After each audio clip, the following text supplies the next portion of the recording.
Hello दोस्तों, यहाँ तक आ गए हो, एक बार मेरी बात पूरी सुनना और इस चैनल को सब्सक्राइब करना, लाइक करना अगर मेरी बातें आपको सही लगती है तो।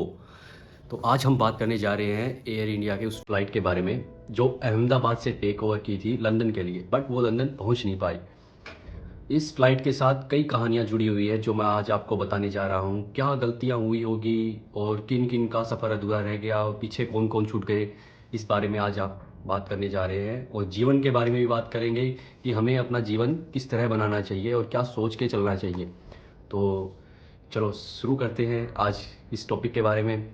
अहमदाबाद से फ़्लाइट टेक ओवर की थी लंदन के लिए। उसमें मतलब यात्री थे 230। तो उसी में एक छोटी कहानी है, एक बच्चे की अपने बाप के साथ। एयरपोर्ट पे बच्चा अपने बाप को जो फ़्लाइट में छोड़ देता है और बाय करके उसका उसके फादर बोलते हैं कि मैं लंदन जाके वीडियो कॉल करूँगा, वीडियो कॉल पे बात करते हैं। तो बच्चा अपने फादर को बाय बोल के वहाँ से चला जाता है। तो थोड़ी देर बाद ही ये खबर सुनने को मिलती है।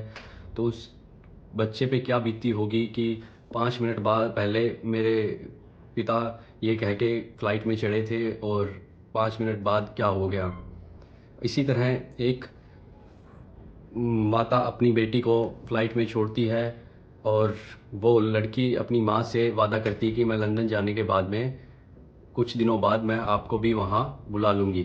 ये कहकर वो सफ़र तय करती है, लेकिन ये सफ़र अधूरा रह जाता है और उसकी उनकी माँ का भी रो रो के बुरा हाल है।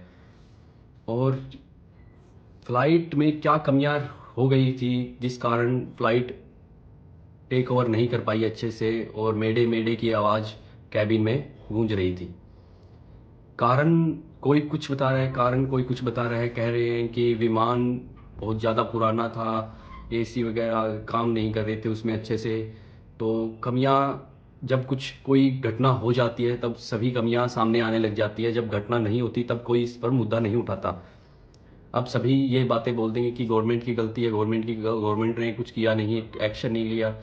अगर आप उस टाइम जब सफ़र कर रहे हैं तो आप कंप्लेन कीजिए इस चीज़ की कि भी कैबिन में ये दिक्कत आ रही है और मैं इस फ्लाइट में नहीं बैठूंगा जब तक ये ठीक नहीं होती। अगर सभी मिलके ये चीज़ें करेंगे तो सुधार मुमकिन है कि होगा। अब बात रही जीवन की। जीवन, अब जो 230 थे वो सभी मर गए, उनमें से एक बचा। अब 229 लोग मरे हैं। तो जीवन उनका 5 मिनट के अंदर समाप्त हो गया। पीछे अपनी फैमिली छोड़ गए। फैमिली का अब रो रो के बुरा हाल है। वो ये एक्सेप्ट नहीं कर पा रहे कि उनके जो फैमिली का मेंबर है वो नहीं रहा।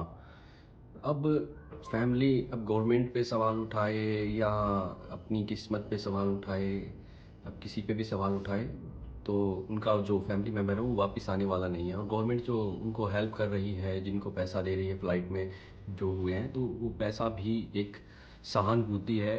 पैसे से आदमी कभी वापस नहीं आता। तो ये भी उन वो गवर्नमेंट भी जानती है, ये उनके फैमिली मेम्बर भी जानते हैं अच्छे से। तो अब कुल मिला के बात ये है कि जीवन में अगर हमें आगे बढ़ना है तो बुरी यादों को छोड़ना पड़ेगा जो कि हमें आगे बढ़ने से रोकती है। बुरी यादें मीन्स कि हमारे परिवार का जो सदस्य चला गया है उसको याद करके रोना और पछताना।